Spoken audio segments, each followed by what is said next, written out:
설교를 들어가기 전에 제주도 난민 문제에 대한 얘기를 조금 해야 될 것 같습니다. 예수님도 난민이셨다는 거 아십니까? 예수님도 아기로 처음 태어나셨을 때 헤롯 대왕을 피해서 이집트로 도망을 갔었죠. 그래서 헤롯 대왕이 죽고 난 다음에 다시 들어갔던 것처럼 예수님 또한 난민이셨습니다. 왜 제가 오늘 이 얘기를 통상적인 너무나 다 아는 얘기를 특별히 하느냐 하면 지금 대한민국의 난민의 제주도 난민 문제의 가장 큰 걸림돌이 바로 우리 개신교라는 거 알고 계십니까? 심각합니다. 특히 이 중에 연배가 드셨던 장로님, 권사님, 집사님들 다시 한번 생각을 바꿔보시기를 바랍니다. 그들이 이슬람이라고 해서 우리와 종교가 틀리다고 해서 그들이 우리의 절천지 원수는 절대로 아니라는 사실입니다. 우리 기독교가 이번에 저는 그렇게 생각합니다. 기도하면서 그 난민 문제는 하나님께서 우리를 한번 테스트해 보는 거다.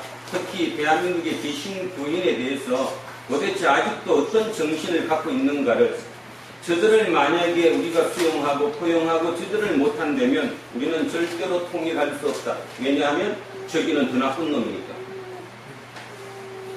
지금 그 온 나쁜 놈들은 600명도 채 되지 않는 500명 조금 넘는 명수지만 우리가 통일하면 만나게 될 북한의 공산당 그 악마들은, 표현을 악마라고 해서 죄송합니다. 여러분 그렇게 생각할 거니까 그들은 제가 게임이 되지 않습니다. 그래서 지금 제일 문제가 개신교의 문제인데, 지금 제주에서 난민 문제 중에 많이 활동하는 쪽이 천주교들은 지금 굉장히 포용력으로 많이 하고요. 그 다음에 개신교 중에도 정통 교단에서 많이 떨어져 있는 의식 있는 사람들은 자기 집 방 한 칸씩 그냥 따로 내서 그들에게 집을 내주고 있습니다. 그들이 벌써 온 지가 여러 달 돼갔고요. 호텔비도 없고요, 모텔비도 없고요, 술도 살 자리가 없습니다.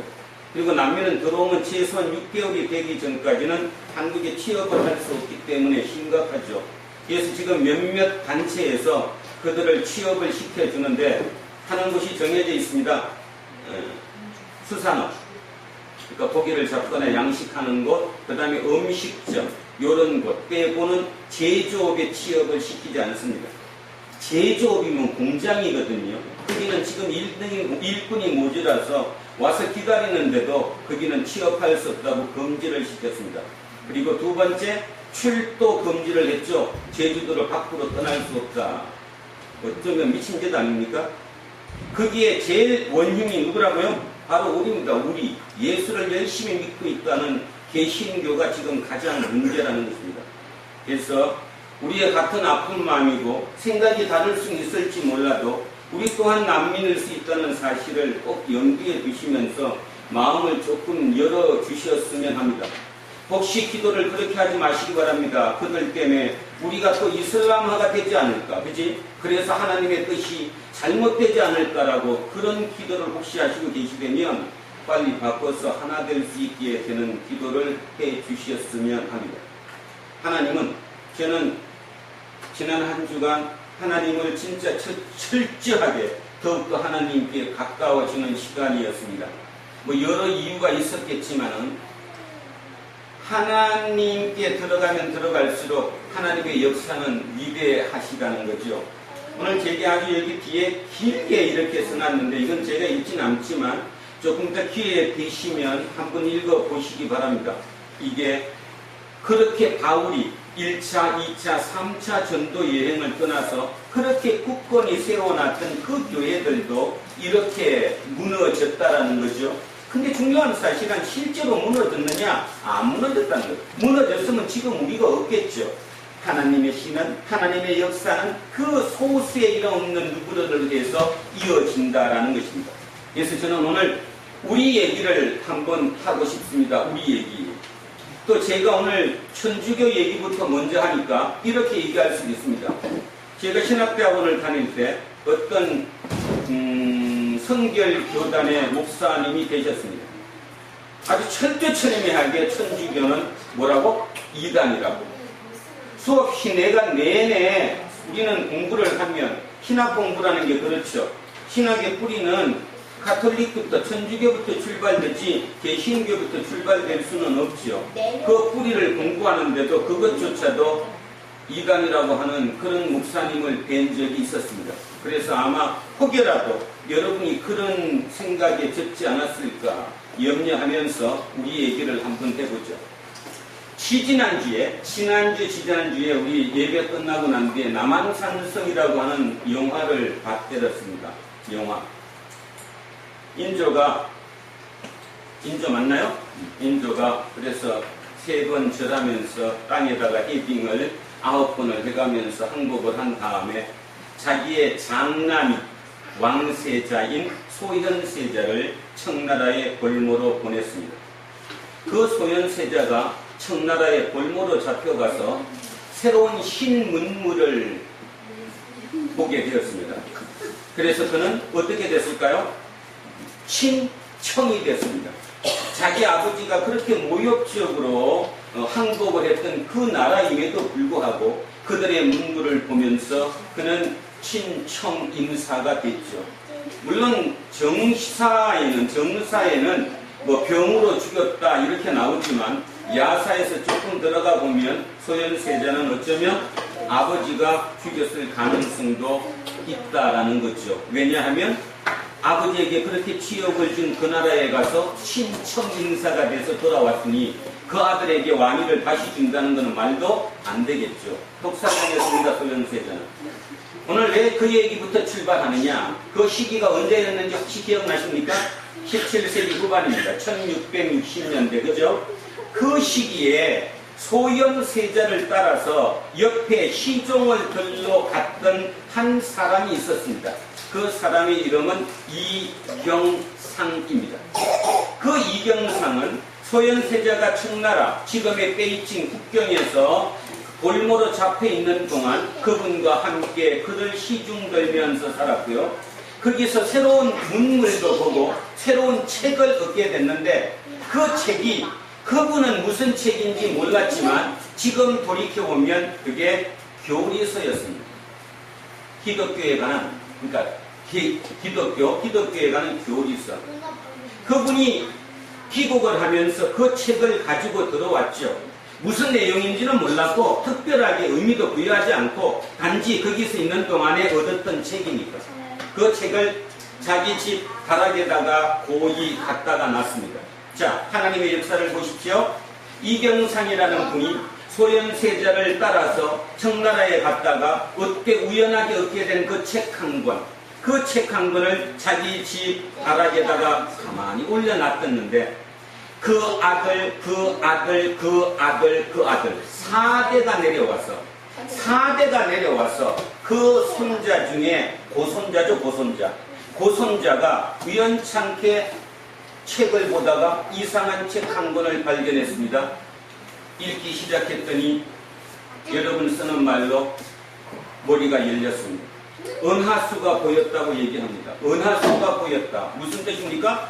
그분은 철저하게 성리하게 공부했던 사람입니다. 바로 어디에서? 요 너머 광주에서. 유현성 집사님, 광암동이라고 있어요? 광남동이요. 광남동이에요? 네, 광암. 이게 호가 강암인데요.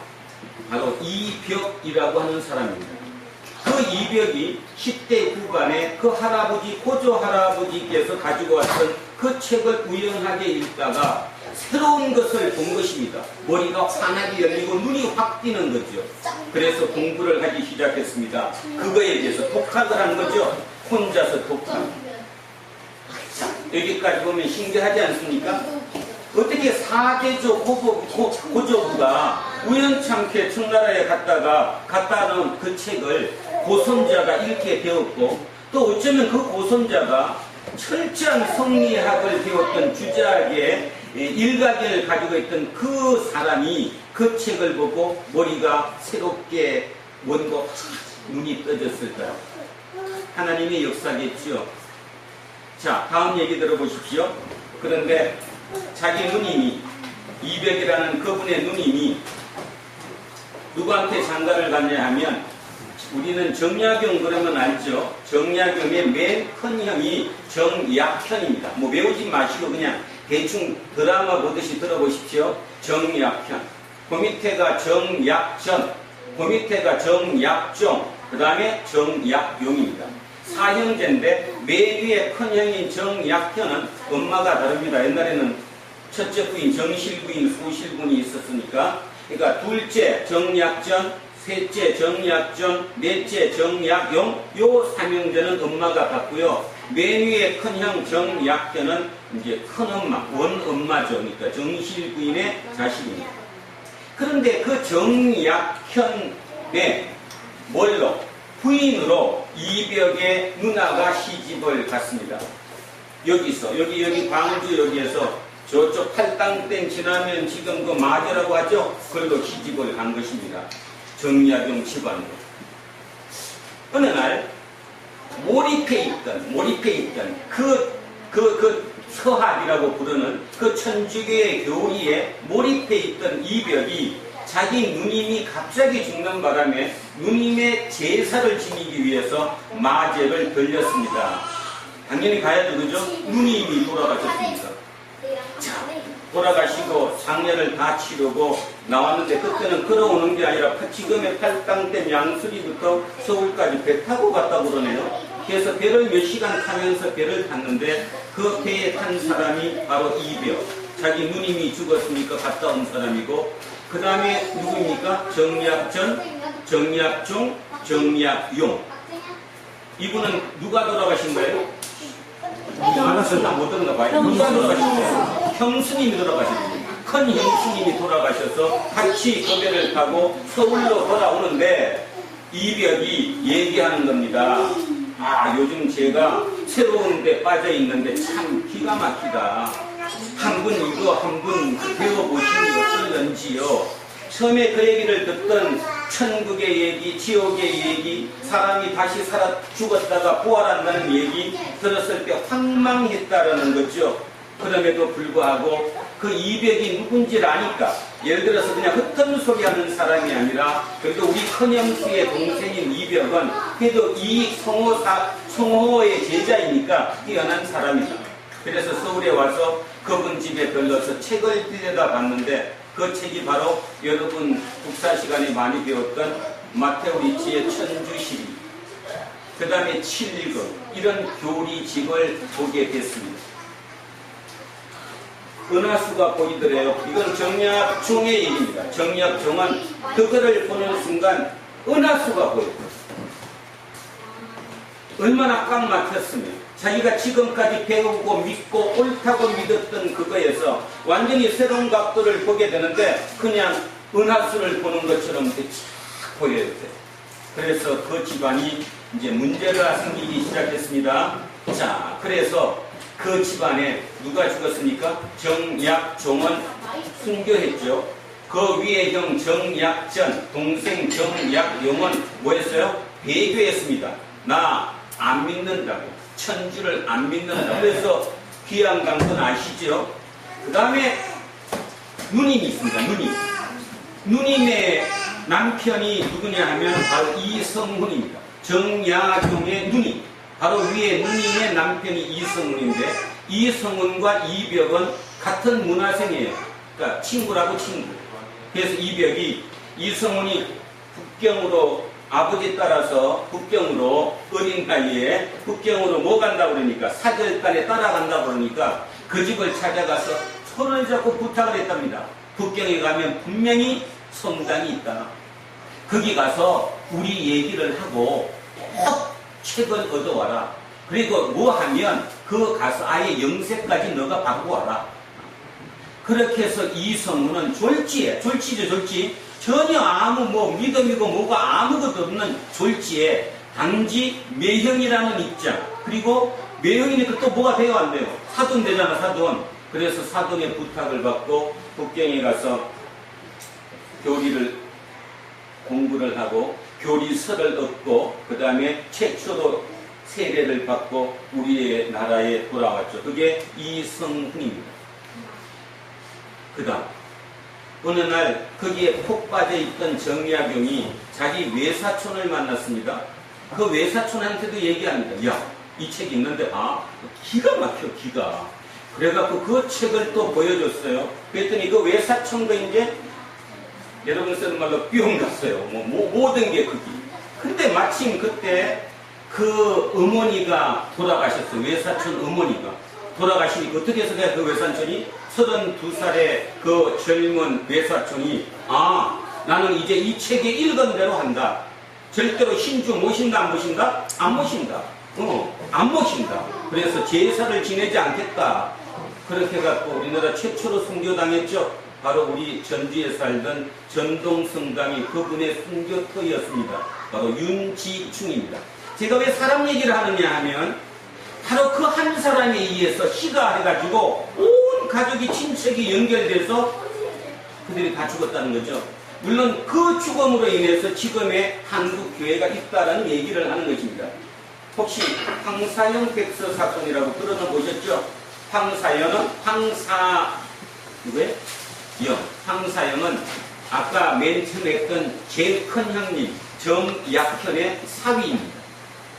그러면 다 끝났어요. 지금 한국의 기독교 전례는 끝났습니다. 자, 시작해 보겠습니다. 누구로 출발? 이벽은 누구로부터 출발? 고조부인 이경상. 인조의 아들 소현세자를 따라 그저 중국으로 갔던 그 사람을 통해 책 한 권이 그 집 다락방에 있었는데 그 고손자가 어느 날 책을 공부를 하다가 그 책을 보게 됐고 그 책에 그냥 푹 빠져가지고 주변에 있는 사람들한테 연결을 시켜줬고 그래서 정약용 집안으로 들어갔고 그 형제 우리 식으로 따지면 한 모든 가족이 풍비박산이 됐던 것처럼 끝나지 않았습니까?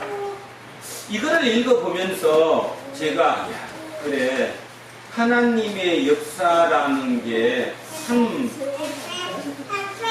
대단하다. 그러니까 대단하다는 말의 의미는 뭐냐면 내가 하고 싶고 안 하고 싶고는 아니고 하나님이 마음만 먹으시면 누구한테든 그렇게 통해서 자기를 증거하실 수 있다. 이 얘기를 꼭 한번 해보고 싶습니다. 아시다시피 그 서학을 통해서 엄청난 박해를 받았지만 중요한 사실은 그 박해를 통해 그 실학이 이어져서 불과 한 200년 만에 우리나라의 개화 초기에는 전부 다 기독교가 우리의 사상이었습니다. 제가 아이들한테 질문합니다. 어느 시대든 새로운 시대가 열리면 그 시대에 사상이 있습니까? 없습니까? 사상이 있죠. 자, 대답 한번 해보십시오. 애들은 하지 말고 어른들만. 신라 시대는 뭐였습니까? 신라 시대는 불교였습니다. 불교 중에 뭐였을까요? 교종이었습니다. 불교의 교종, 교리를 중심으로 하는 교종. 자, 신라가 망하고 고려로 넘어왔습니다. 불교였습니다. 근데 문제는 교종이 아니라 선종이었죠. 선종, 도 닦는 거, 그죠? 자, 선종이었습니다. 고려가 어디로 넘어왔습니까? 고려가 어디로 넘어왔어요? 조선으로. 조선으로 넘어와서 뭘로 바뀌었습니까? 유교, 유학으로 바뀌었습니다. 자, 그 다음 질문입니다. 조선이 끝나고 대한민국이 됐습니다. 뭐였습니까? 대답하기 참 애매한 것 같죠? 기독교입니다. 초기의 사상은 다 기독교입니다. 이승만 대통령부터 출발을 해서 그 대부분의 사람들, 여러분 잘 아시는 김구도 기독교인이신 거 아시죠? 기독교인이었습니다. 결국 다시 얘기하면 제가 여러분에게 오늘 거창한 얘기를 하는 이유는 기독교가 불과 한 100여 년 만에 대한민국에 여기까지 왔는데요. 문제는 이 기독교가 지금 이제 기독교가 아니라 개독교가 됐습니다. 우리는 이제 100여 년 만에 새로운 시대를 맞이합니다. 어떤 시대일까요? 통일한국의 시대겠죠. 어쨌든 시대에 넘어가는. 자, 그 시대는 뭐가 돼야 할 것 같습니까? 여러분 입장에서 시대에 사상이 있습니다. 사상이 없으면 절대로 새로운 시대로 넘어가지 않죠. 뭐가 있습니까? 다시 불교? 아니면 다시 천주교? 저는 천주교가 참 너무하다고 생각합니다. 천주교가. 오늘 제가 여러분에게 이 얘기하는 것은 저는 천주교도 욕하지 않고 이단이라고 생각지도 않는 사람입니다. 뭐 당연히 신학을 공부하려면 천주교부터 출발하지 않으면 모든 신학 공부는 말 그대로 무용지물이 되는 거 아닙니까? 뿌리가 없는 것이니까. 저는 여러분에게 오늘 장로님께서 기도해 주셨던 것처럼 통일한국의 일꾼, 통일한국의 리더로 세워달라는 그런 의미에서 우리는 새로운 기독교, 다시 대독교가 아닌 다시 살아난 그 기독교로 다시 돌아가야 한다는 것입니다. 그런 의미에서 우리는 우리 머릿속에 지금까지 알고 믿었던 그거 과감하게 죽여야 합니다. 니체는 이렇게 얘기했습니다. 니체 뭐라고 얘기했어요? 신은 죽었다. 그냥 죽었다. 네가 죽였다. 네가 죽였다. 네가 죽였다. 네가 당신들이 신을 죽였다. 이제 어떡할 거냐? 신을 죽인 너희들이 어떻게 살 거냐? 저는 이제 오늘 똑같은 비유로 이렇게 얘기합니다. 우리 또한 대한민국에 100년 동안 좀 전에 왔던 것처럼 그 이벽으로부터 출발했던 그 엄청난 고통 속에 여기까지 헤쳐왔던 이 기독교가 죽어갔습니다. 그래서 그 하나님이 지금 죽었다는 거죠. 장사 지내야 합니다. 자, 이제 새롭게 그분을 살리는 길을 유지해야 된다라고 생각합니다. 그러면 이제 여기서 한 가지만 딱 부탁을 합니다. 지금 우리 사도행전 18장까지 이제 오늘 왔습니다. 무슨 느낌 하나도 안 드셨나요? 지금까지 오면서 1장부터 출발해서 18장, 이제 19장을 곧 앞두는 이 입장까지 흐름을 따라오면서 여러분 머릿속에 뭐 의문 같은 것도 안 생겼나요? 무슨 말이냐 하면 예수님의 제자는 몇 분이셨습니까? 12제자. 근데 그 12제자 중에 여기에 지금 사도행전 1장부터 18장까지 오는 동안에 몇 분 등장하셨습니까? 누가? 예, 베드로 등장했습니다. 베드로 등장했어요. 또 누가 등장했습니까? 예? 야고보? 야고보? 야고보가 언제 등장해요? 여기에 나온 야고보는 예수님 동생 야고보입니다. 그러니까 야고보도 안 왔습니다.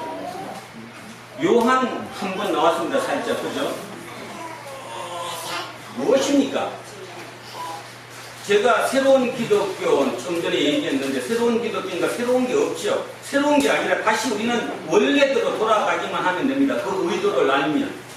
자, 예수님조차도 예수님이 친히 가르치신 그 12제자를 통해서 퍼진 게 아니라는 겁니다. 결국 지금 여기까지 온 이 기독교, 우리가 하나님이라고 절절히 믿는 아까 얘기했던 정약정이 목숨을 걸고라도 그걸 공부해갖고 이어왔던 그 기독교는 누구로부터 출발했습니까? 누구로? 사도 바울로. 그러면 의문이 하나 들지 않습니까? 차이가 뭡니까 지금?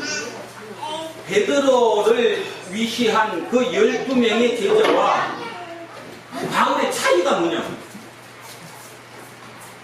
우리 똑똑한 자 요셉이 차이가 뭐였어?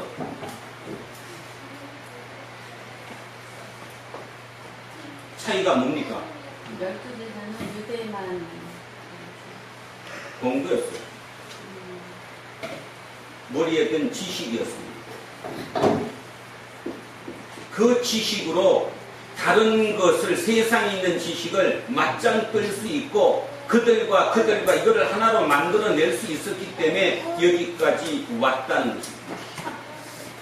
근데 여러분은 여기 오셔서 이거 성경 그 3분 읽는 것도 벅차하세요. 벅차다고.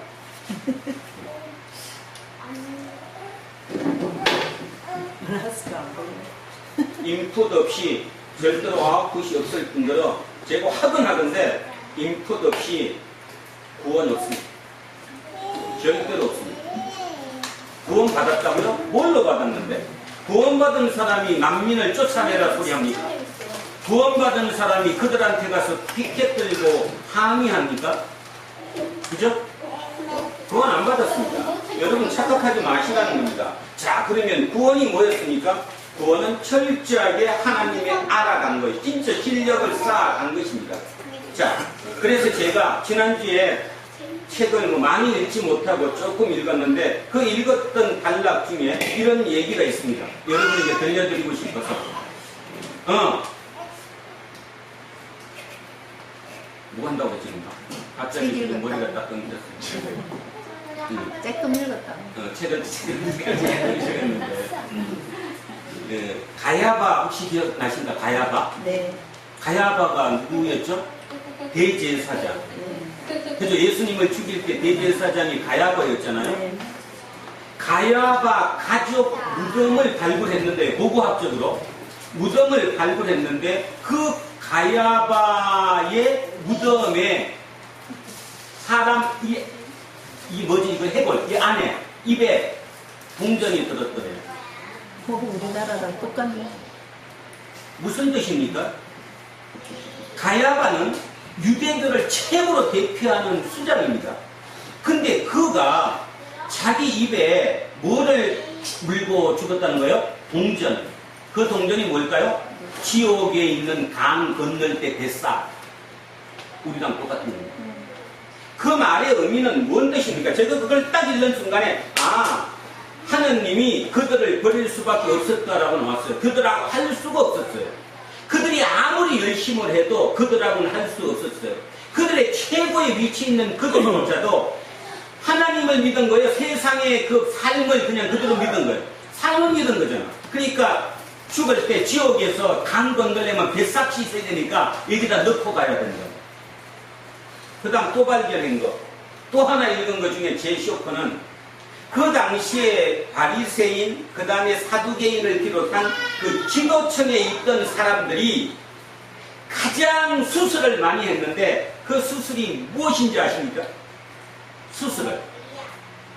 예수님 당시에 수술을 참 많이 했대요.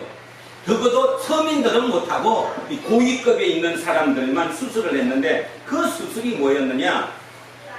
포경수술을 원상복귀 하는 거예요. 포경수술이 뭡니까? 할례죠? 할례 받은 것을 뭐 하기 위해서? 없애기 위해서. 얼굴의 모습으로는 전혀 안 나타나는데 목욕탕에 가거나 그들이 김나지움이라고 하는 김나지움, GYM 김나지움, 그죠? 레슬링 학교거든요. 거기서 연유돼서 요즘 그 스포츠 센터를 GYM 이렇게 얘기하죠. 김나지움입니다. 거기에 들어가려면 옷을 갈아입어야 되는데 유대인이냐 아니냐에 판가름은 옷을 갈아입을 때 보면 안 돼요. 뭐 때문에 아는지 알죠? 그래서 자기들은 그거를 없애야 되니까 표시 안 나게 하기 위해서 그 수술이 아주 성행했답니다. 그리고 김나지움이 심지어는 우리 얘기하는 시온산이라고 부르는 예루살렘 성전 바로 위에 그 큰 것을 만들어 놓고요. 그들은 그것을 즐겼대요. 유대상을, 유대 시대의 사회상을 제가 지금 읽고 있는데 그걸 읽으면서 했어요. 그럼 답 다 나왔죠? 그래서 제가 우리를 봤어요. 우리. 지금 대한민국 목사, 장로, 권사, 잘난 사람들. 이만큼도 안 틀리더라고요. 그러니 하나님이 그들을 안 버리면 안 되지. 그래서 저는 의문이 하나 있었어요. 왜냐하면 제가 눈에 얘기해요. 어떻게 예수님이 자기 친제자들을 통해서 역사를 안 하고 그 원수나 마찬가지였던 사도 바울을 잡아가지고 그렇게 뻗어나갔을까? 하나님의 역사가 왜 그럴까? 뭔가 이상하지 않냐? 거기에 대한 의문점이 지난주에 뭐 100%는 풀리지 않았지만 그 90% 풀렸습니다. 그렇다면 맞다. 어떻게 가야바 같은 대제사장이 입에다가 죽을 때까지 하나님을 안 믿고 동전을 넣고 죽냐 이 말이에요. 그죠? 그 해골에 동전이 속에 나온다는 게 말이 됩니까? 그 유골에. 그 다음에 어쩌면 구별하지 않으려고 할례받은 거를 없애기 위해서 도로 거꾸로 그거를 원상회복시키는 그런 수술을 하냐 이런 뜻이에요. 그렇다면 감이 딱 잡히는 거예요. 그래서 제가 오늘 여러분에게 말씀드리고 싶은 거예요. 우리 정신 차리자. 우리 정신 차리자. 진짜 하나님이 있다고 믿는다면 우리 진짜 정신 차리자. 우리에게 지금 기회를 줬다. 진짜 통일한국의 리더가 될 수 있고 통일한국을 우리가 뭔가를 만들어 나갈 수 있는 기회를 줬다. 공부합시다. 생각하지 않고 성경도 한 번도 안 읽으면서 그냥 무조건 할렐루야 아멘 하지 맙시다. 그 얘기를 여러분께 필히 하고 싶습니다. 그 다음에 또 한 얘기를 에피소드 하나만 더 추가합니다. 지난주 금요일 날 낮에 어떤 한 분이 여기를 찾아오셨어요. 너무나 오랜만에 봐가지고 제가 처음에는 잘 몰라봤는데 그분이 맞네요 하시면서 들어와서 이제 보니까 기억나더라고요. 어쩌면 세발 자전거 탈 때 살았던 집 주인 아주머니였습니다. 그러니 얼마나 오래됐어요? 그때 세발 자전거, 두 발도 아니고 세발 자전거 타고 다닐 때 그 집 주인 아주머니가 혹여라도 옛날에 이 두란노 학원을 한 거를 아니까 혹시 계실까 해서 찾아왔다고. 여기 102동으로 이사 왔다고 그러면서 찾아오셨어요. 그분하고 얘기를 하면서 많은 생각도 해봤습니다. 그래서 오늘 같이 연결되는 건데 그분이 뭐 오랜만이라고 그러면서 이제 본인도 답답했는지 이 얘기, 제 얘기, 자기 딸 얘기 뭐 이렇게 작은 얘기들 하면서 마지막에 그 얘기 하더라고요. 자기는요, 그때 어떠미 엄마, 어떠미 아빠가 그 자기 집에 새 살 때 너무 열등감이 컸대요. 왜요? 그러니까 수제였어요, 수제. 무슨 노래를 하시냐고 그 말 같은 소리를 하고 앉았으라고 했더니 아니요. 그러면서 이제 본인 얘기를 하는 거예요. 거기는 초등학교 5학년을 나와가지고 시골에서 올라와서 가발 공장부터 출발해가지고 공장을 다니다가 지금 남편을 만나서 그렇게 결혼을 했는데 지금에서 겉으로는 모르는데 보기에는 절대 없었다는 거죠. 그래서 너무 큰 열등감이 있었는데 이제 여기 장지동에 있는 학교 있죠? 그 학교 다니는데 거기를 중고등학교 과정을 다 끝내시고 작년에 카톨릭 대학 저기 봉담에 있는 거기 신학원에 지금 1학년 시험 마치고 오늘 오는 길이라고 얘기하더라고요. 그러면서 제가 그분이 그런 얘기를 했어요. 열등감이 없어지는 거 결국 공부더라. 자기가 진짜 중학교 과정, 고등학교 과정을 다 끝내고 이제 진짜 한분 되어보려고 가톨릭 대 신학원을 들어가서 한 학기를 마치고 나니까 이제 모든 열등감이고 뭐고 다 사라지는 것 같다. 그래서 제가 그랬어요. 구원 언제 받았습니까? 그러니까 지금 받았습니다. 여러분에게 제가 그 얘기 하고 싶은 거예요.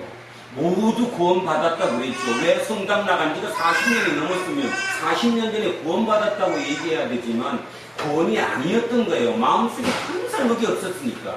근데 그분이 그 창피함을 무릅쓰고 그렇게 해서 세월이 흘러서 이제 그게 되고 나니까 이제 진짜 구원 받았다고 얘기하는 거예요. 그래서 제가 요즘도 느끼는 건데 구원은 진짜 여기가 바뀌어야 구원이에요. 여기가 바뀌지 않은 감정적인 것은 절대로 구원이 되지 않는다는 거예요. 그런데 중요한 사실이 하나 있습니다. 요즘 젊은 아이들이 공부 안 합니다. 책 안 읽습니다. 그저 듣고 보는 것만 하는데 듣고 보니까 단편적이죠. 아주 단편적입니다. 단편적인 깊이가 없는 바로 눈앞에 것만 보고 그게 답이라고 생각하는 거죠. 조금만 더 하면 죽어납니다. 그죠? 죽어나. 제가 강의를 할 때 우리는 막 그 철칙으로 정해져 있습니다. 45분 수업하시고 15분 무조건 쉬세요. 저는 안 해요. 한번 해봅시다. 우리 몇 시간까지 버틸 수 있나? 2시간 버티고 30분 쉬던가. 그런데 그에 받지 말고 본인을 훈련을 한번 시켜봐라. 그래서 제 수업에서 6개월 듣고 나면 2시간은 기본 짱으로 그냥 돼요. 요즘 그래도 제가 설교 1시간 5분씩 하는 거 아십니까? 아시고 듣는 거예요? 아니면 그냥 시간이 그만큼 갔다고 그냥 느끼는 거예요? 제가 볼 때는 반반인데 이 중에 그래도 예전보다 덜 조셔. 더 오래 하는데도 불구하고. 그럼 어떤지 압니까? 기본 틀로 따지면 이 목사는 미친 목사입니다. 요즘 설교 몇 분입니까? 옛날에 30분이었는데 지금 25분으로 줄었습니다. 25분 설교에 모든 것을 PPT 자료를 하듯이 딱 맞춰주는 것이 가장 완벽한 설교라고 지금 설교하기 쓰시하고요. 요즘 다 그렇게 설교해요. 근데 가만히 따져보십시오. 25분 설교하는데 딱 정해져 있어요. 5부 예배, 3부 예배, 4부 예배 길게 드리는데 그게 어떻게 해, 그지? 1시간 수고하면 5부 예배 죽지 죽어. 우리는 어찌 보면 너무 편의에, 자기 편의에 말려 들어가면서 자기 합리화에 계속 들어가는 거예요. 그러니까 영원한 구원이 일어나지 않는 거예요. 자, 그런 면에서 따져보면 저는 아직도 불안로 교회에 희망이 있다라고 생각합니다. 압니까? 하나님께서 이경상 씨를 통해서 그 책 한 권을 주시고, 그죠? 4대가 흘러서 그 고손자가 그 책을 보게 하고, 그로 말미암아 이 땅에 자생적으로 기독교가 생기게 만든 그 역사를 기억하시겠습니까? 선교사가 온 것도 아니고, 그죠? 자생적으로 공부해서 이 나라에 들어왔던 이 기독교, 개신교가 들어올 때쯤이면 이미 편해져가지고 웬만한 사람들은 큰 고통 없이 그냥 들어왔던, 너무 쉬웠는지도 모르지만 우리 이제 다시 그 길을 나가야 할 때라고 믿습니다. 자, 그래서 오늘 제목이 바로 함께 하더라. 함께 하더라. 머리가 터지면 함께 합니다. 그런데 그냥 의도적으로 우리 함께 하자, 함께 안 하는 거예요. 함께 하더라. 성령님이 함께 하면 함께 하신다. 그 말입니다. 자, 오늘 본론 빨리 들어가겠습니다. 자, 18절에 바울은 더 여러 날을 머물다가 형제들과 작별하고 배를 타고 수리아로 떠나갈세. 자, 여기에서 잠깐 여기 겐거리아하고 수리아, 에베소 한번 보겠습니다. 2차 전도 여행 한번 봐. PPT에 있어. 2차.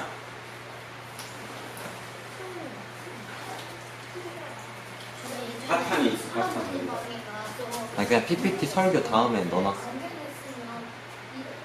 2차 없는데? 있다. 자, 2차 전도여행 한번 가봅니다. 여기서 출발했죠. 2차. 그래서 길리기아로 갔고요, 다소로 갔고요, 더베로 갔고요, 루스드라, 이고니온, 비시디아, 안디옥 가서 여기 왔다 갔다 하다가 이게 막혀가지고 열받았죠. 성질 났습니다. 그래서 너무 몸이 힘들었습니다. 그래서 일로 더로아로 갔습니다. 여기서 들어 누웠죠. 누웠더니 여기에 있던 의사가 한 분 와가지고 자기를 치료해 줬습니다.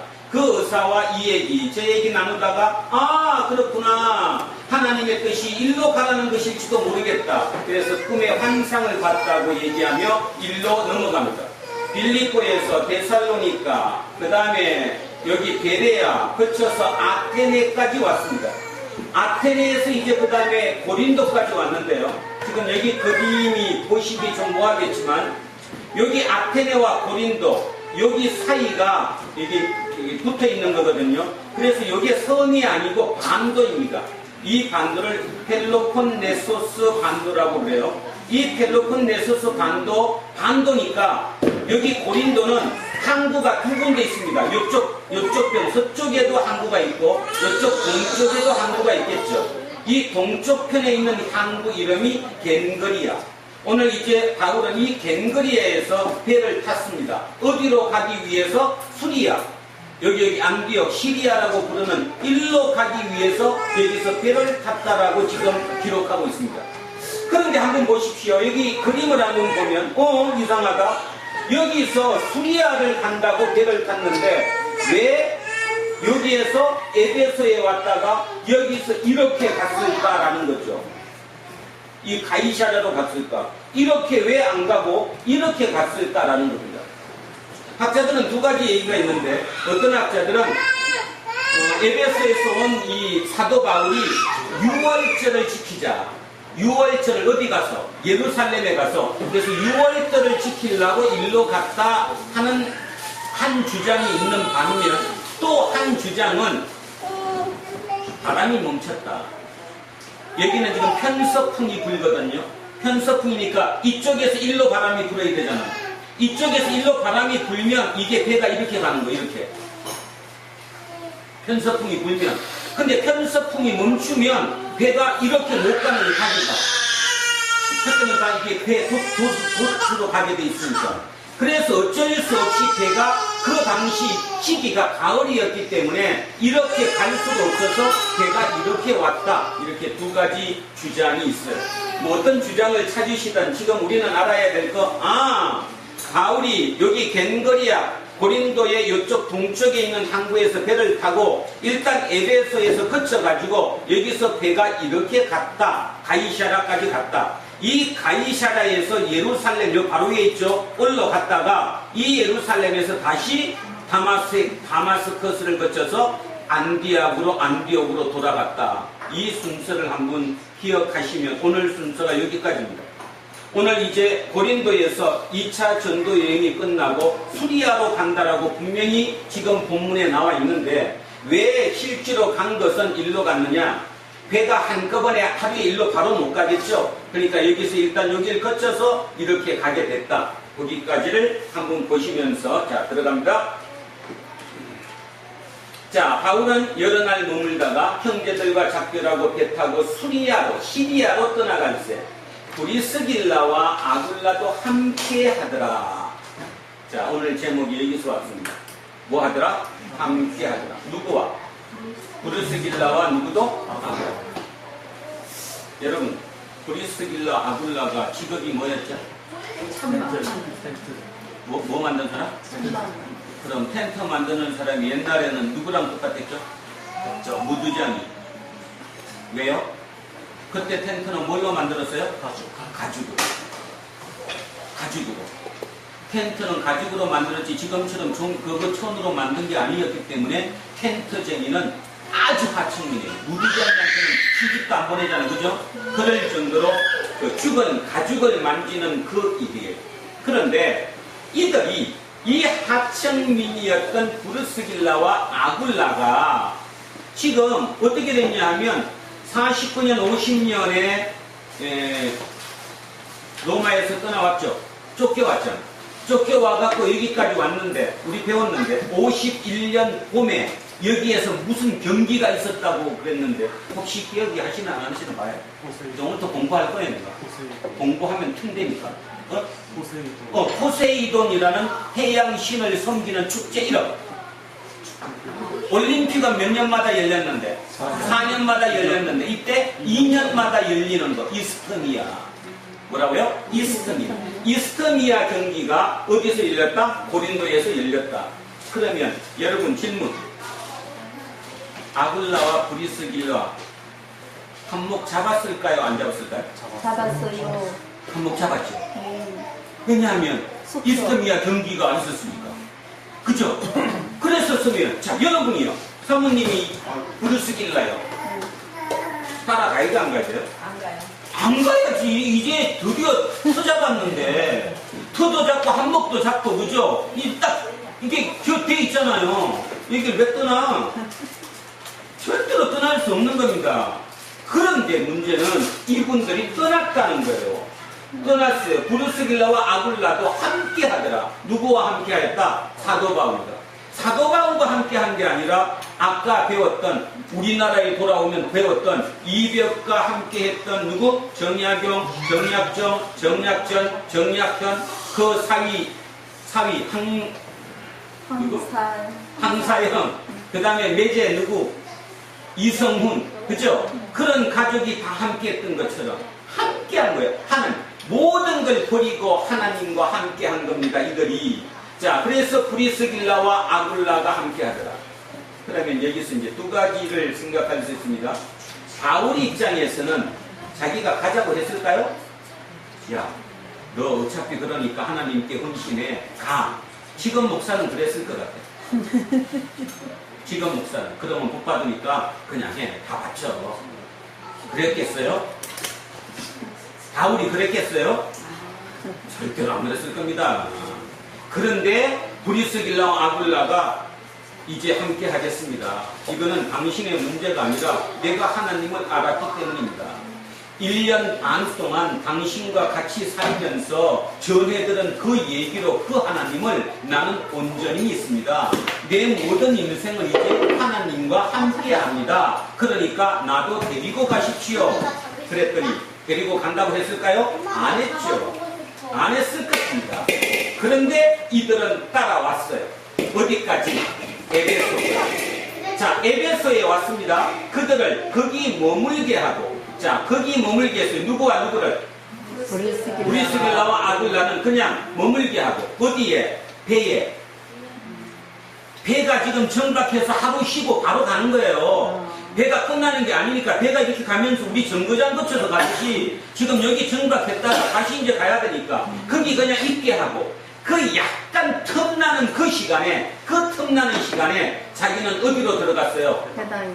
에베소의 회당에 한번 들어간 거예요. 그래서 또 예수 그리스도를 전하는 겁니다. 이게 함께 하는 겁니다. 이게 함께 하면요 세상에 진짜 두려울 게 없습니다.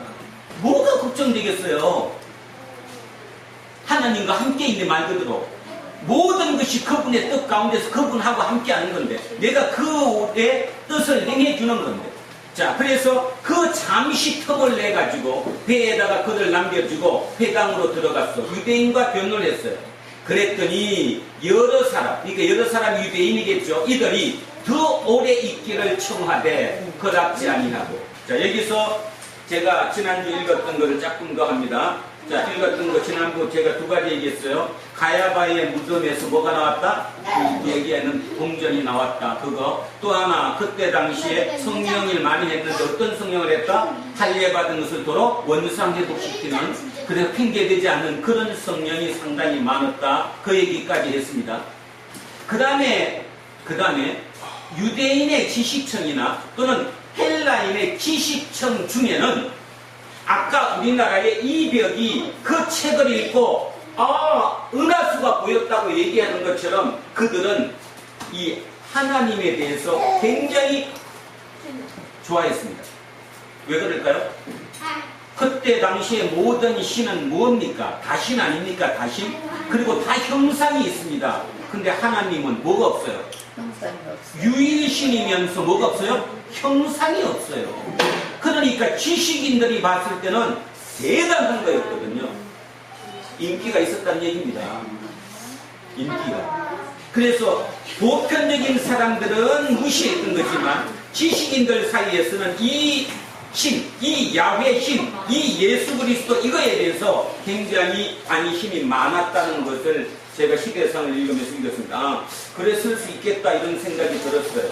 그 역사 시대를 가만히 보면 모든 사람이 신전에 가서 그저 이거 드리는 그 시대에 진짜 유일신인데 그 신은 형상까지도 없는 진짜 인간이 그 정도까지 생각했으니 얼마나 대단했겠습니까? 자, 그들이 있었다는 것입니다. 이 중에 이 회당에. 그래서 여러 사람이 더 오래 있기를 청했지만 허락하지 아니하고 왜냐하면 배가 떠나니까. 자, 21절 갑니다. 작별하여 이르되 이렇게 얘기합니다. 만일 하나님의 뜻이 있으면 너희에게로 내가 도려오리라 하고 배를 타고 에베소를 떠났다. 하나님의 뜻이 있으면 너희에게 내가 돌아올 것이다. 뭔 뜻이에요 이게? 진짜 입장이 그렇잖아요. 지금 나는 하나님의 뜻에 따라가기 때문에 진짜 혹시 하나님이 허락하시면 내가 다시 올지도 모른다. 자, 떠났대. 근데 중요한 거 여기에 누구를 두고 떠났어요? 브리스길라와 아굴라를. 왜 뒀을까요? 아마 여기에 답이 있는 것 같습니다. 여기에 하나님의 뜻이면이라고 얘기했지만 바울 입장에서는 하나님의 뜻이 에베소에 있다고 본 거예요. 왜? 그 잠시 틈을 내서 들어가서 회당에서 대화를 나누고 변론할 때 반응이 너무 좋았거든요. 그러니까 여기 한번 다시 와야 되겠다. 그러나 나는 이미 가기로 했으니까 배가 떠나야 되니까 나는 떠나지만 남겠다. 그러니까 누굴 남겼어요? 브리스길라와 아굴라. 당신들은 여기 남아 있으십시오. 자, 그죠? 그렇게 해서 이제 본인은 에베소를 떠났어요. 어디에 상륙했다고요? 가이샤야. 여기에서 이미 또 여러분은 또 하나를 이제 생각하셔야 합니다. 가이샤라가 뭐죠? 가이샤. 영어로 시저잖아, 시저. 카이사르. 뭡니까? 황제의 명칭이죠? 쉽게 말해서 동네 이름을 그 이름을 가이샤라고 했다는 말은 지금 무슨 뜻입니까? 완전히 로마화 되어가고 있다라는 것이고 이 도시는 계획도시라는 거죠. 이 도시는 계획도시라는 거예요. 요즘으로 따지면 신도시 만든 거예요. 도청 만든 거라고 도청. 그래서 신도시를 만든 그 가이샤야. 여기에 목숨 걸고 만들었던 사람이 바로 헤롯 대왕이라고 부르는 헤롯이 이 가이샤라는 도시를 만들고 이걸 헌정한 거죠. 가이샤에게. 그래서 이름 자체가 가이샤래요. 그러면 아까 그 얘기 그죠? 할례받은 거를 없애기 위해서 도로 원상복귀하는 수술하고 그 다음에 죽을 때 여기 동전을 입에 넣어가지고 지옥의 뱃삭스를 그죠? 입이 만든다는 거 충분히 이해가죠. 그들의 당시 상류 사회는 그랬다는 것입니다. 자, 그래서 이 가이사랴에 상륙해서 올라가 예루살렘으로 올라갔어요. 안부를 물은 후에 다시 안디옥으로 내려가서 얼마 있다가 떠나 갈라디아와 부르기아 땅을 차례로 다니며 모든 제자를 굳건하게 하니라. 자, 제자를 굳건하게 하니라. 이미 한 분 갔던 데를 어떻게 하니까? 다시 가니까 이번에는 더욱더 성숙시키기 위해서 갔다 이 말이죠. 자, 그림 한번 보겠습니다. 3차 전도에 3차. 자, 이 3차 한번 보십시오. 3차입니다. 다시 안디옥에서 도로 2차처럼 다소로 가서 더베, 루스드라, 이고니온, 안디옥 여기까지 갔는데 일로 간 게 아니라 드로아로 2차 때는 일로 갔는데 이번에는 어디로 갔어요? 에베소로. 그래서 다음 주에는 에베소로 다시 들어옵니다. 3차 전도 여행이 이렇게 에베소로 들어오죠. 그래서 이 에베소에서 2년 3개월을 있게 되고요. 그 2년 3개월 중에 2년 동안 가르쳤던 곳이 바로 어디예요? 두란노 서원 이곳입니다. 이 두란노 교회 이름은 여기서 제가 지었던 것이죠. 두란노입니다. 결국 공부했기 때문에 이 기독교가 여기까지 오게 됐다라는 거죠. 두란노 긍지를 가지셔야 되고 그 책임에 대한 책임감도 느끼셔야 한다. 자, 이게 2차 전도 여행입니다. 2차 전도 여행. 자, 다시 들어갑니다. 24절. 자, 알렉산드리아에서 난 아볼로라 하는 유대인이 에베소에 이르니 이 사람은 은경이 좋고 성경에 능통한 자라. 자, 여기 중요한 말 나왔어요. 어디에 능통하다고요? 성경에 능통한 자라. 어디 출신이라고요? 알렉산드리아. 시간이 조금 돼가는데 5분만 더 합니다. 자, 알렉산드리아는 어디에 있는 거죠? 이집트. 이집트에 있는 겁니다. 장로님은 그 길 하도 다니시라고 바로 다 아시죠? 근데 장로님한테 위치 물어보세요. 어딘가? 자, 이집트의 알렉산드리아인데 알렉산더 대왕이 자기 이름을 따갖고 지은 지명이 총 30개 정도 됩니다. 그 30개 정도의 알렉산드리아 중에 가장 큰 곳이 바로 어디예요? 이집트에 있는 알렉산드리아입니다. 그런데 여러분, 왜 이 알렉산드리아에 유대인이 있었을까에 대한 의문을 가져야죠. 586년도에 이스라엘이 멸망했을 때 여러분 예레미야 혹시 기억하십니까? 예레미야는 바벨론으로 잡혀갔습니까? 애굽으로 갔습니까? 기억도 안 나시잖아. 어디로 갔어요? 애굽으로 갔어요. 이집트로 갔어요. 그러니까 그 말은 뭔 말인가 하면 우리는 모두 예루살렘이 멸망했을 때 바벨론으로 다 간 것 같지만 일부는 바벨론으로 가고 나머지 일부는 이집트로 내려갔다는 거예요. 예레미야는 이집트로 내려갔어요. 그 후손입니다. 아볼로는 그 후손. 그런데 이름 한번 보십시오. 우리 성경은 아볼로인데 영어로 쓰면 뭐죠? APPLO 뭡니까? 아폴로. 아폴로는 그리스 로마 신화의 그리스 신화는 아폴론, 로마에서는 아폴로 태양신이죠. 태양신. 뭔 뜻이에요? 유대이기는 하지만 이미 세속화돼서 그 시대의 이름을 쓰는 시대의 사람이라는 것입니다. 다음 주에 제가 혹시 잊어먹으면 하라고 얘기하세요. 이 아폴로의 여자 동생이 있거든요. 여자 동생. 아폴로의 여자 동생이 누구예요? 뭐죠 그게? 아데미. 아데미를 발음만 해봐. 아데미 신. 아데미 신이 어디 신이에요? 에베소의 신. 에베소의 신 7대 불가 사이 아데미 신전 아르테미스네. 아르테미스와 아폴로는 남매지간이거든요. 그래서 아르테미스는 달의 여신이에요. 달의 신이고 아폴로는 태양의 힘이고. 그러니까 그런 이름도 아마 성경에 누가가 쓸 때 아마 의미를 두고 썼던 것 같아요. 제가 다음 주에 조금 더 연구를 조금 더 해보고 싶어요. 자, 어쨌든 아폴로라는 유대인이 에베소에 이르니 이 사람은 은변이 좋고 성경에 능통한 자라. 성경. 그러면 이런 문제가 생깁니다. 이미 586년에 폐망해가지고 이집트로 쫓겨갔던 그들이 세월이 흘렀는데 아직도 히브리 말을 알까 모를까에 문제가 생기는 거죠. 히브리 말을 알까요 모를까요? 또 하나, 예수님은 히브리 말 썼을까요 안 썼을까요? 예수님은 히브리 말을 썼어요 안 썼어요? 안 썼습니다. 예수님이 쓰신 언어는 뭐죠? 아람어입니다. 아람어. 이 아람어를 여러분 성경을 읽을 때 이렇게 나옵니다. 요한복음에도 이렇게 나오죠? 히브리 방언. 성경에 히브리 방언이라고 표현된 그것이 아람어입니다. 아람어. 그러니까 그것이 통상 언어예요. 이렇게 그냥 우리 살아가면서 얘기하는 언어. 그 언어를 썼어요. 그러니까 히브리 언어는 어디에만 있었어요? 성경 속에서 회당에 모여서 읽을 때만 그 언어를 읽었을 뿐 실제로 쓰지 않았던 거거든요. 그렇다면 예루살렘에까지 이스라엘이 그랬다면 이들은 이 알렉산드리아에 살아가는 이들은 안 썼어요. 안 썼죠? 네. 당연히 안 썼어요. 이들은 헬라어 썼어요. 헬라어. 문제는 헬라어를 썼는데 벌써 몇백 년, 500년 가까이 지났으니까 성경을 읽을 수 있을까요? 없을까요? 성경은 뭘로 돼 있어 지금? 히브리어로 돼 있는데 그걸 읽을까요? 못 읽을까요? 못 읽어요. 못 읽습니다.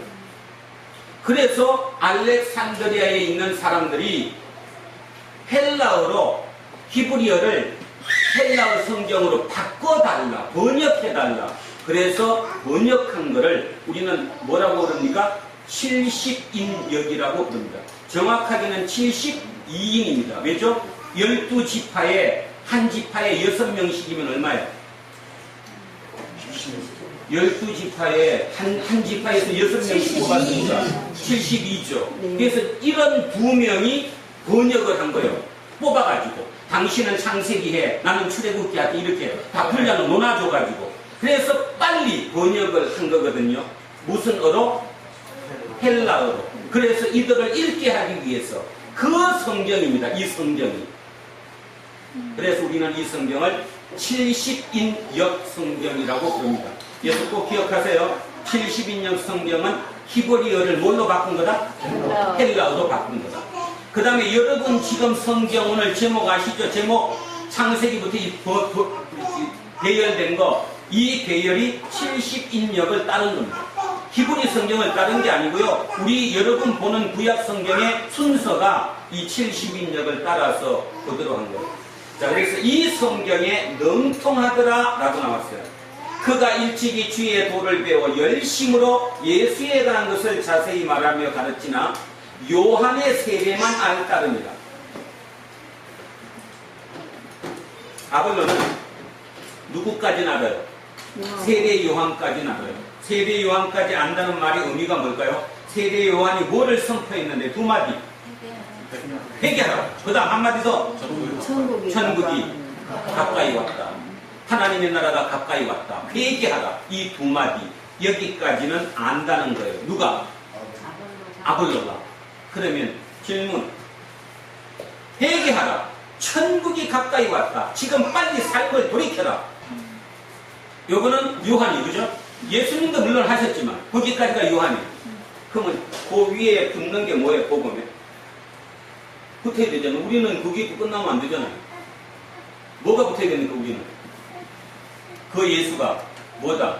그리스도다. 그리고 죽었다 안 죽었다? 죽었다. 우리를 대신해서. 그리고 뭐 했다? 부활했다. 그 나머지 부분은 누가 모른다는 겁니까? 지금 아볼로가 모른다는 거예요. 아볼로는 회개하라, 천국이 가까웠다. 거기까지는 아는데 그 이후에 예수가 그리스도다, 예수는 부활하셨다, 이 부분은 모른다는 거예요. 그래서 여기 얘기한 거죠. 그가 회당에서 담대히 말하기 시작하거늘 브리스길라와 아굴라가 듣고 데려다가 더 정확하게 풀어 이르더라. 자, 누가 회당에 들어갔어요? 브리스길라와 아굴라가 회당에 갔어요. 그랬더니 멀쑥하게 생긴 남자가 아주 설교를 하는데 멋있게 하는 거예요. 이야, 대단하다. 근데 마지막 다 듣고 났더니 2%가 부족한 거예요. 다 듣고 났더니 2%가 부족해. 그 2%가 예수는 그리스도다, 그리스도는 뭐 하셨다? 부활하셨다가 부족한 거예요. 지금 우리 애들한테 부족한 게 그거예요. 기도하셔야 됩니다. 우리 젊은 친구들 거기까지 믿어요. 회개하라도 믿어. 그래, 바뀌어야 된다. 우리 하나님 나라 가까웠다까지도 믿지만 예수가 그리스도다, 예수가 부활하셨다, 안 믿어요. 안 믿는 건지 못 믿는 건지, 우리는 이제 그걸 해결해야 된다라는 거죠, 지금. 자, 똑같습니다. 그런데 이거를 누가 얘기했다는 거예요? 브리스길라와 아굴라가 듣고 자기 집으로 데려다가 하나님의 도를 더 정확하게 나머지 부분을 누구한테? 아굴로한테 얘기했다는 거예요. 자, 그럼 여기서 이제 마지막 정리합시다. 얘기만 했겠어요? 아니면 자기 얘기를 했겠어요? 자기 얘기해. 내가 누구를 만났는데, 가구를 만났는데, 나는 피혁을 그죠? 시체를 건드려서 텐트를 만드는 사람이다. 그런데 그 양반의 얘기를 듣고 나는 당연히 이렇게 왔다. 그래서 지금 내가 여기까지 왔다. 그러니까 아굴로가 질문했을 거 아니에요? 아가야, 고린도에도 그러면은 교회가 생겼습니까? 우리 집에. 바울이, 브리스길라가 얘기하는 거죠. 우리 집에, 내 살던 집에 교회가 있다. 그러니까 뭐라고 했겠어? 아굴로가 뭐라고 했어요? 한번 가보고 싶은데요? 그죠? 그랬더니 이제 뭐라고 했어요? 27절 갑니다.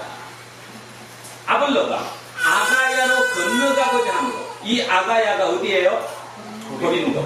고린도야. 자, 아굴로가 아가야로 건너가고자 하며 형제들이 그를 격려하며 제자들에게 편지를 써서 영접하라 하였더니 추천서를 써줬다는 거예요. 추천서를 모르면 써주겠어요? 그러니까 감 딱 잡히시죠? 브리스길라와 아굴라가 그 사람 설교하는 걸 딱 보고 야, 저 사람 대단하다. 근데 2%가 모자란다. 그 2%를 내가 다 가르쳐주고 이렇게만 하면 이분이 글로 가면 분명히 그 교회는 다시 한번 번성할 수 있을 것이다. 그러지 않았겠어요? 자, 그래서 보냈어요. 그래서 뭐까지 써줘가지고 추천서까지 써줘가지고 그랬더니 진짜 그렇게 된 거죠. 자, 28절. 이는 성경으로서 예수는 그리스도라 증언하여 공중 앞에서 힘있게 유대인의 말을 이김이더라. 누구를 이겨야 돼요? 유대인. 유대인은 예수가 그리스도가 아니잖아요. 예수는 그냥 하나의 뭐일 뿐이지? 선지자일 뿐이지 그리스도가 아니잖아요. 유대인은. 유대인 입장에서는 그래서 지금 막는 거잖아요. 그것을 그냥 둘이 말싸움에서 이긴 게 아니라 뭘 가지고? 성경의 내용을 가지고 그들을 이겼다는 거잖아요. 입이 딱 닫히고. 그래서 이제 여러분 아시다시피 나중에 뒤에 가면 무슨 파가 생겨요? 아굴로 파가 생겨요. 그 말은 뭔 말이에요? 아굴로의 팬클럽이 생겼다는 거죠. 아굴로의 팬클럽이 생길 정도로 뛰어났다. 그런 뜻입니다.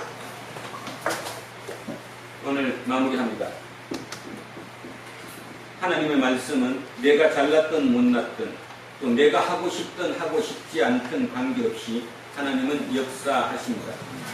우리나라 기독교를 다시 한번 돌아보면 그 오래전 1600년 후반에 그렇게 사절단으로 심지어는 좋지 않은 상태로 쫓아갔던 어떤 사람에 의해서 책이 한 권 전해지게 되고 그 책이 이어 고손자에 의해서 읽혀지게 되고 그것을 읽은 그 고손자는 새로움의 눈을 떴고 그래서 그를 통해 그 주변에 모두가 공부했다는 거죠.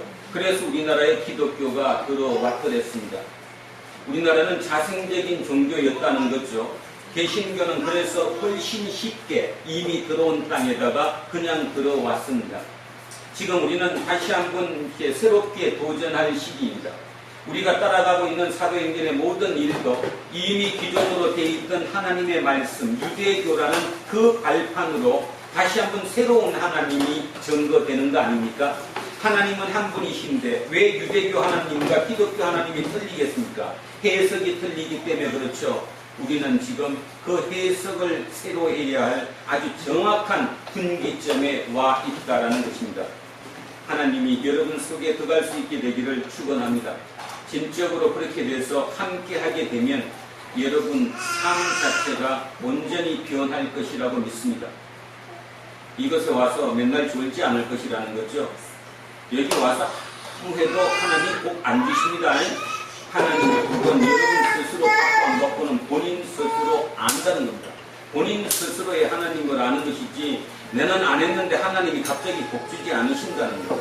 그리고 또 하나, 지난 한 주간의 우리의 모든 삶 속에서도 하나님께서는 개입하셨기 때문에 오늘 이 모습으로 우리가 이곳에 와 있다는 사실. 그래서 다음 한 주간도 하나님은 우리 삶에 개입하시고 내가 어떤 상황이든 나를 통해서 역사하실 것이라는 것을 잊지 않는 저와 여러분 되시기를 주의 이름으로 축원합니다. 그렇습니까? 살아계신 아버지 하나님, 감사하고 또 감사합니다. 날마다 우리는 믿습니다, 믿습니다, 믿습니다 이 얘기합니다. 그래서 진짜 믿는 것도 같습니다. 그러나 가만히 생각해보면 진짜 결정적인 내 삶의 태도를 분명히 할 그 순간순간마다 나는 하나님을 잊어버리고 사는 것은 아닌지, 그 우리의 선조들이 그렇게 공부하며 하나님을 알아서 여기까지 온 것처럼 우리 또한 다시 한번 열심으로 하나님에 대한 지식, 하나님을 알아가는 그 과정을 통해 진정 구원받는, 그래서 항상 함께 하는 우리 모두 되게 도와주시옵소서. 감사드리며 거룩하신 예수 그리스도 이름으로 기도합니다.